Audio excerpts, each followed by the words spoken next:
What's good, Commanders fans? Feel like it's been a while. It's been 4 or 5 days since I made my last video, but I just wanted to get some content out to you guys. Tomorrow at 11 a.m., I want to say, I know tomorrow for sure, Eric Bieniemy's press conference is tomorrow. I am happy about the hiring of Eric Bieniemy. I was upset in the video I made before because he did not get a head coach job and two Eagles coordinators got head coach jobs. I was just upset with that, but I'm very happy that the Commanders were able to hire Eric Bieniemy.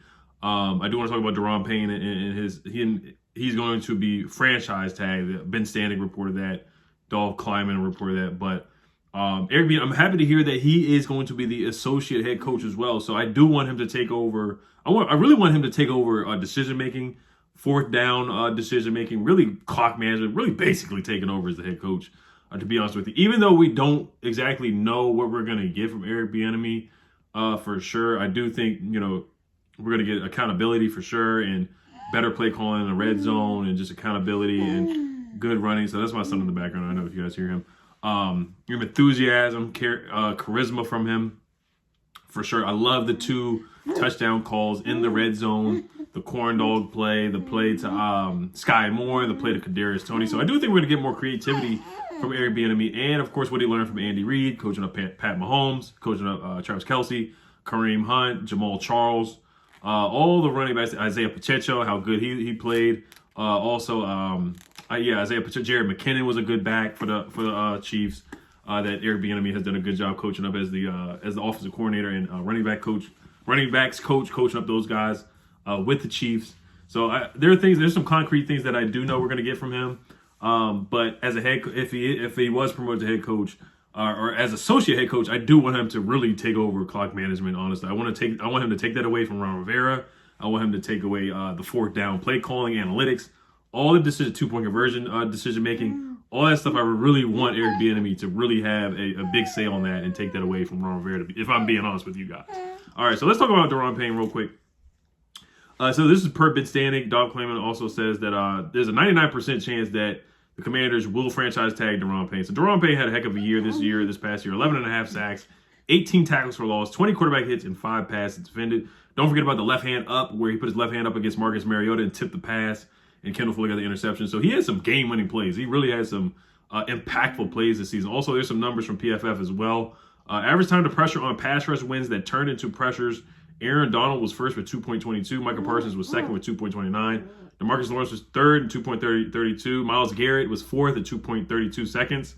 And Daron Payne was 2.35. 2.35 seconds, he got pressure on the quarterback. That's very quick. And this is from your defensive tackle. And this guy, Daron Payne and John Allen, they both played a lot of snaps. We did have somewhat of a rotation, but Fedarian Mathis got hurt. And then we got the guy from Arkansas, I can't remember his name, the guy who suplexed somebody. So we had depth, but Daron Payne and John Allen, they had to play a lot of snaps. So for those guys to play a lot of snaps and put up the numbers that they put up is huge. It's monumental. Daron Payne, also another stat for you guys, 95 quarterback pressure since the start of the 2021 season, 10th most among interior DTs with an 11.8% pass rush win rate over that same span. So Daron Payne gets to the quarterback, man. He eats. He was eating this past season. He was getting to the quarterback. He was stopping the run. He was doing the things that we wanted to see from him. We saw a little bit of inconsistent play from him in previous seasons. But Ron Rivera, like I said, he kind of bet on himself, and he didn't really pout in the offseason. They did pick up his 5th-year option. They did. But they didn't give him an extension. John Allen got an extension, 4 years, $72 million. Ron Rivera gave, Daron Payne props for that, in the press conference a couple days ago, talking about Chase Young as well. He said, but it cost us in a good way because the young man played. He did things the right way. He didn't sit out. He didn't withhold. He could have done that sit-in during training camp, but he did not. And because he did not, now we're in the position where we have to find a way to say, thank you, okay, you've earned it. So I would love to see Daron Payne back on a long-term deal. Of course, it's probably going to be the franchise tag, which is $18.5 million. So, it's giving me a little bit of flashbacks with Brandon Sheriff. So we'll see what happens. But I do hope they lock him up for a long-term deal if they can. It's a big year for Chase Young. It's a big year for Montez Sweat because we're not going to be able to really keep all 4 of these young first-round pick defensive linemen. So if we're up to me, I would definitely try my best to get a long-term deal done with Daron Payne. But if not, then we could get in compensatory pick territory, just like Brandon Sheriff. We get a 3rd-round compensatory pick.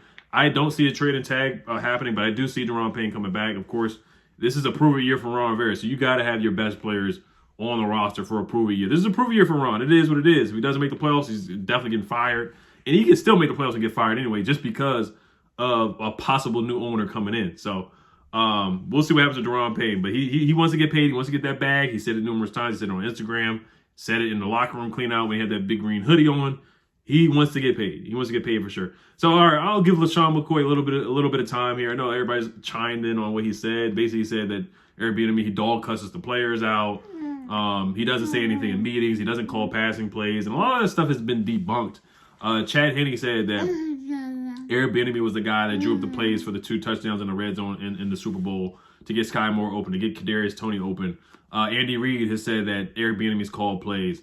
Pat Mahomes has endorsed Andy Reid. Travis Kelce has endorsed Andy Reid. And a lot of guys, they kind of gave backlash to what Lesean McCoy said, that, basically he doesn't call plays. What is his value? He said Bieniemy doesn't have value. Now, Lesean McCoy, and it's funny because Tyreek Hill tweeted, he was like, Shady's just mad because EB said to tuck that football. And there's a clip where you watch Lesean McCoy against the Colts, and he's holding the ball like a loaf of bread, which that was Lesean McCoy's thing. That's what he's known for, basically, holding the ball out there like a loaf of bread, which he was really good with the Eagles. Like, we can't act like Lesean McCoy wasn't legit with the Eagles. He was a legit running back. Now with the Chiefs, got benched. Young guys played ahead of him. Andy Reid said the same thing as well. So it just didn't work out for Lesean McCoy. So maybe he's just upset because, he didn't get a lot of playing time. But there may be a little bit of truth with it. Now, I could see, he said dog cussing the players now, and even Kelce, and he was like, oh, even the star players like Kelce. Now, the thing is, Bieniemy, he treats everybody the same. He said that he did the same thing with Adrian Peterson. Basically, he curses out Adrian Peterson. You can see in the NFL films and Hard Knocks where he's cursing out Adrian Peterson as well. And that's what he's just going to bring. He's an old school guy. He's very intense, a lot of intensity, and that's just the way Bieniemy coaches guys. So we'll see if he can adapt and see how the players respond to that. But all right, so like I said, what Lesean McCoy said, a lot of people debunked that. Travis Kelce debunked it. Tyreek Hill debunked it. A lot of players came out into the defense of Bieniemy. So I'm supporting Bieniemy, and I can't wait to see how he does with his team, man. I'm intrigued to see how he coaches his team up. Even Josh Gordon said, high and tight, through contact, finish. So that's what Bieniemy was saying to Lesean McCoy in practice as well. So a lot of guys, Tyrann Mathieu was not happy about it. Jamal Charles said, I have to disagree with you, Shady. Bieniemy coached me 4 years. I learned so many things from Bieniemy, and I still keep in contact with him. A great husband and father. He deserves to be a head coach. So, all right, you guys, I'm going to wrap it up here. The Vigit leader board. I want to say Aaron is the leader right now, Aaron Pierto. He's the leader. So, like I said, it's a free app. You sign up as a sports betting app. If you're 17 years or older, you sign up for free. I'm doing a free NFL jersey contest. So, whoever the winner is, they get a free jersey at the end of it. Like I said, always shout out to Price, which is 100% deposit match if you sign up. That is a sports fantasy league as well. Fantasy league app where you bet on over-unders for NBA, NHL, NFL, or whatever sports. College basketball, too, which is pretty lit right now. So, all right, guys. Hail to Commanders. Peace.